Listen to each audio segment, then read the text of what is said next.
Ruang Kuliah menjawab pertanyaan seputar pendidikan agama Islam, Islam Ulil Albab, dan Islam Rahmatan Lil Alamin. Bismillahirrahmanirrahim. Assalamualaikum warahmatullahi wabarakatuh. Sahabat Indonesia, dimanapun Anda berada, mudah-mudahan kita semua selalu mendapatkan berkah dan kebahagiaan dari Allah Subhanahu wa Ta'ala. Pada perjumpaan kita kali ini, kita akan membahas bagaimana sesungguhnya peran wahyu dalam pengembangan ilmu-ilmu keislaman. Kita tahu ketika kita berbicara tentang wahyu, maka maknanya adalah Al-Quran dan hadis. Al-Quran adalah firman Allah yang turun kepada Nabi Muhammad SAW melalui perantaraan Jibril, yang kalau kita lihat di dalam mushaf sekarang itu jumlahnya 30 juz, 114 surat. Tetapi wahyu juga termasuk hadis Nabi, baik yang hadis qauli, ajaran yang diucapkan oleh Nabi, maupun hadis fi'li, yaitu amalan perbuatan yang dicontohkan oleh Nabi, atau hadis takriri, ketetapan atau diamnya Nabi terhadap satu urusan itu juga menjadi hadis. Nah, Al-Quran maupun hadis inilah wahyu, dan itu harus kita yakini. Sekarang bagaimana peran wahyu itu dalam pengembangan ilmu-ilmu keislaman?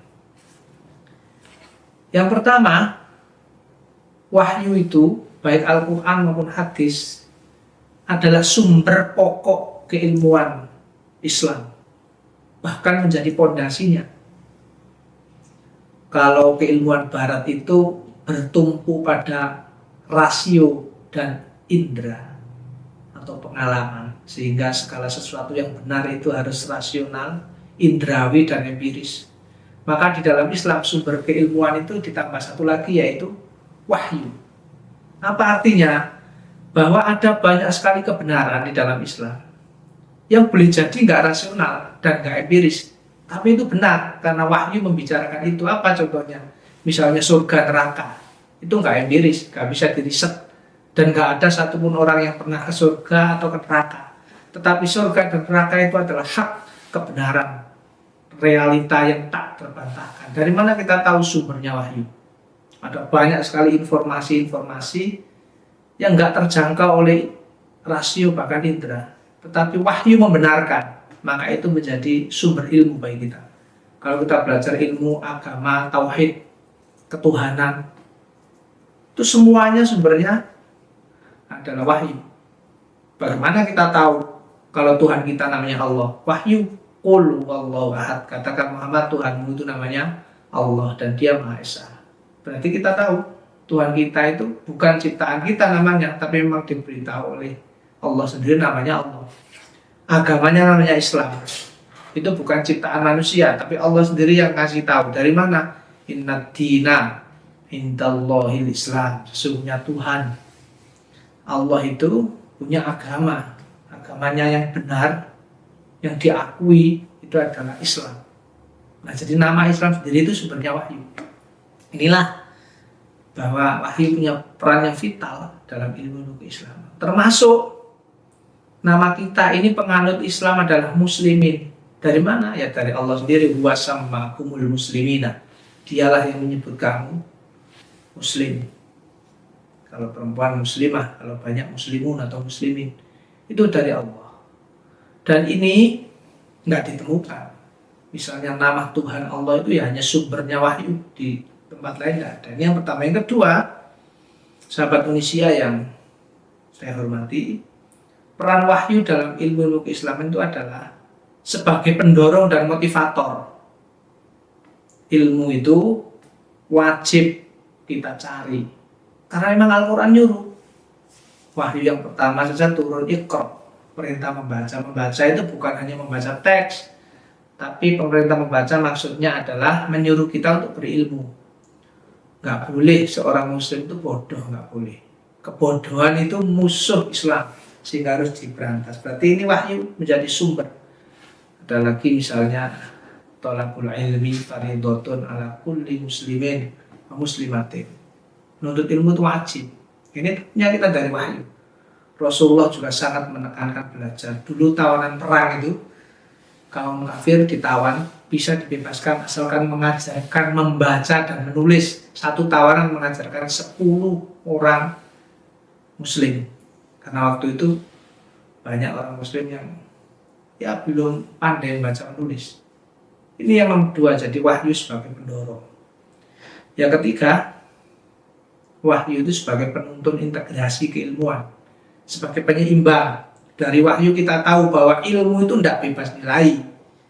Di dalam Islam, ilmu itu bukan untuk ilmu sendiri, tetapi untuk kemaslahatan, untuk manfaat. Kita diajari doa supaya kita itu diberi ilmu yang bermanfaat.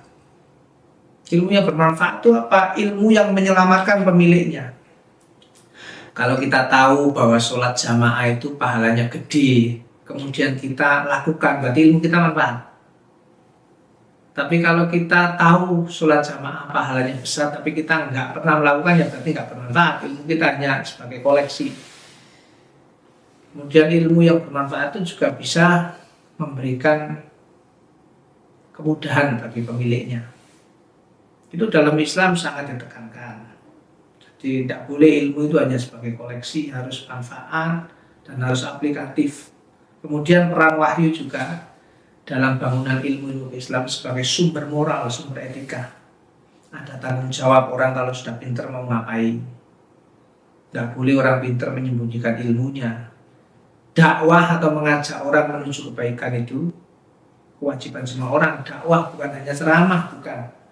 Memberikan contoh, kemudian mempengaruhi orang untuk berbuat baik. Minimal kita tidak ikut berbuat yang nggak benar. Itu dakwah. Ada pepatah Arab itu lisanul hal afsahu min lisanil maqal. Kadang-kadang dakwah itu dengan perbuatan. Nah, yang dengan perbuatan itu lebih fasih daripada dakwah dengan lisan. Terakhir, ilmu itu sangat penting dan sangat butuh terhadap wahyu, atau dengan kata lain, peran wahyu dalam bangunan ilmu keislaman itu adalah dengan wahyu kita menjadi tahu, bisa membedakan mana ilmu yang merusak dan mana ilmu yang membawa manfaat. Karena tidak semua ilmu itu dalam Islam diperbolehkan. Misalnya ilmu sihir, kita dilarang mempelajarinya. Kita jadi tahu nih, ilmu yang penting yang harus kita kejar dan yang nggak penting itu bahkan yang dilarang kita tinggalkan. Apalagi dalam Islam perbuatan itu dibagi 3. Ada perbuatan yang penting dan manfaat, ada perbuatan yang berbahaya alias nggak penting, tapi ada perbuatan yang penting juga tidak, berbahaya juga tidak. Itu namanya perbuatan yang sia-sia. Kita tidak boleh melakukan perbuatan yang itu. Kata Nabi, min husni islamil mar'i tarkuhu ma la ya'nihi. Jadi orang yang pinter, yang berilmu dengan berlandaskan wahyu bisa membedakan mana yang penting dan mana yang tidak penting. Saya kira itu sahabat Indonesia, mudah-mudahan kita semua menjadi hamba-hamba Allah, kaum muslimin yang berilmu sekaligus dekat dengan agama. Terima kasih. Assalamualaikum warahmatullahi wabarakatuh. Ruang Kuliah menjawab pertanyaan seputar pendidikan agama Islam, Islam Ulil Albab, dan Islam Rahmatan Lil Alamin. Ruang Kuliah, persembahan dari Radio Dakwah Unisia, suara kebaikan, inspirasi kehidupan.